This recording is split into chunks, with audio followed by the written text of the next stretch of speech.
شیخ صاحب بڑا pin point پھر سوال بنتا ہے کہ ایمان جو ہے نا وہ واحد ایک نظر آ رہا ہے ایسا ایٹریبیوٹ جس کی وجہ سے صحابہ کی زندگی اس طرح تبدیل ہوئی. اور اگر ہم مکی سورۃ کو دیکھیں اس میں ایمانیات ہیں, لیکن پن پوائنٹ سوال یہ کہ ہاؤ ٹو انکریز ایمان کیسے بلڈ کریں, ایمان انکریز آج کے نوجوان کو کیا ٹپ ہے؟ اس کے لیے نا بڑا سمپل سا اس کا آنسر ہے, بلکہ اس کا آنسر اتنا سمپل اور اتنا زیادہ نمایاں اور پرومیننٹ ہے. سب سے پہلی کمانڈ, ایمان کیسے آئے گا؟ قرآن کی سب سے پہلی کمانڈ, سب سے پہلا قرآن کا ورڈ جو نازل ہوا, سب سے پہلی آیت جو قرآن کی نازل ہوئی, جہاں سے آغاز ہوا کہ تم عام امت نہیں ہو, جہاں سے آغاز ہوا کہ تم باقی امتوں کی طرح نہیں ہو, جہاں سے یہ پتہ چلا جناب رسول کریم صلی اللہ علیہ وآلہ وصحبہ وسلم کو کہ آپ آخری رسول ہیں, آپ بھی سب سے اسپیشل ہیں اس کائنات میں, اور آپ کی امت بھی امتوں میں سے سب سے اسپیشل ہے. یہاں سے ایمان کی بات شروع ہوئی. Story begins from this point. اور یہ کیا تھا؟ اقرا.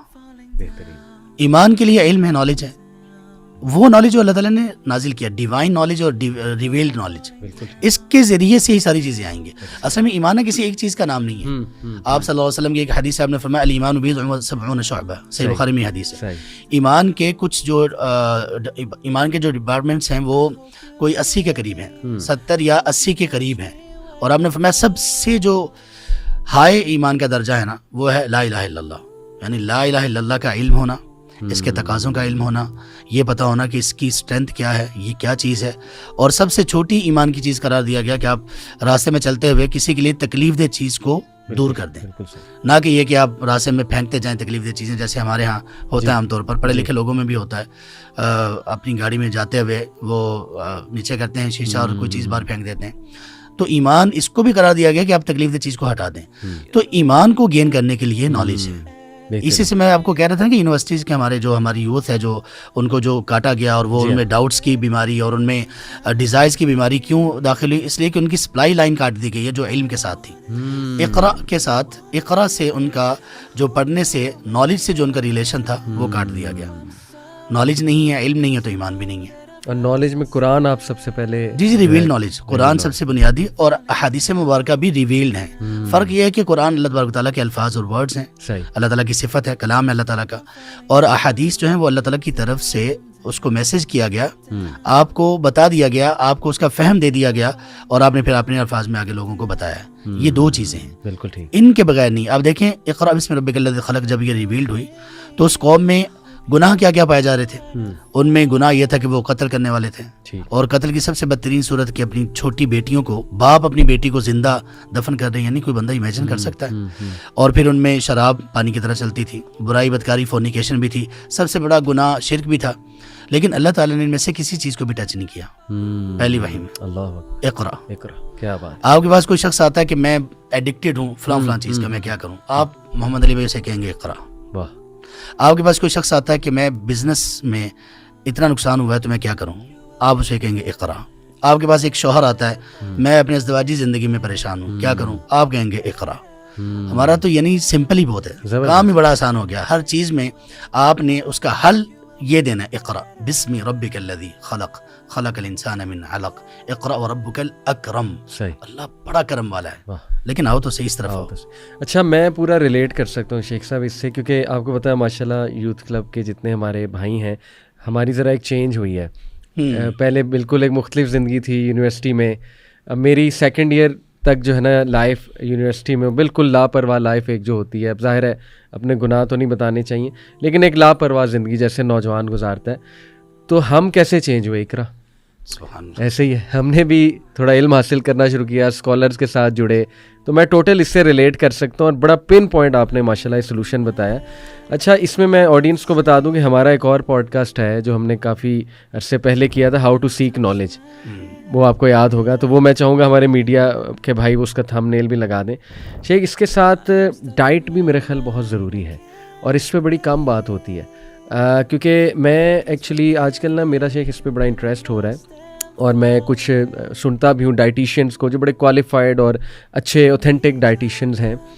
تو بات وہ یہ کرتے ہیں کہ ہمارا جو گٹ اور برین ہے وہ بڑا کنیکٹڈ ہے. گٹ یہ پورا جو سسٹم ہے, اور دیکھیں یہ وہ حکیم جو بات کرتے ہیں وہی بات ہے. آج ماڈرن ڈائٹیشنز یہ بات کر رہے ہیں کہ آپ کا یہ پورا سسٹم یہ آپ کے یہاں سے کنیکٹڈ ہے, بلکہ میں تو کہتا ہوں قلب کے ساتھ بھی کنیکٹڈ ہے, اور میں تو کہتا ہوں خیالات کے ساتھ کنیکٹڈ ہے, the kind of food you at.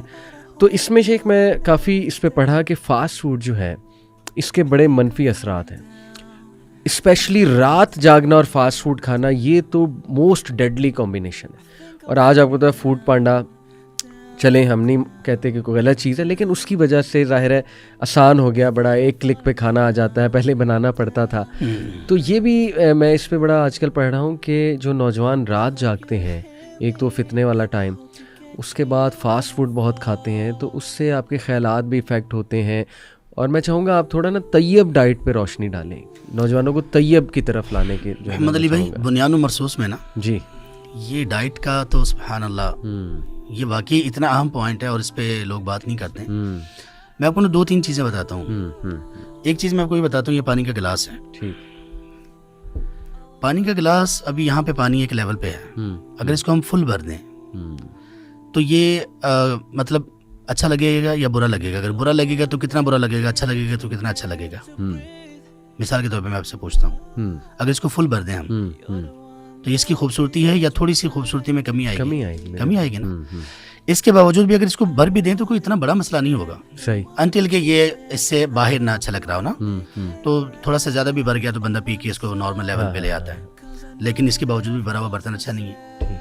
اب یہاں سے ایک اور بات آپ دیکھیں, ہمارے ہاں کوئی کھانے پینے کی چیز ہو, ہم کھانے کا ایک باؤل ہے, بڑا باؤل ہے, اس میں ہم نے سالن ڈالا, سالن اگر بھر بھی دیا اس کو کوئی مسئلہ نہیں, کوئی کچھ نہیں کہے گا.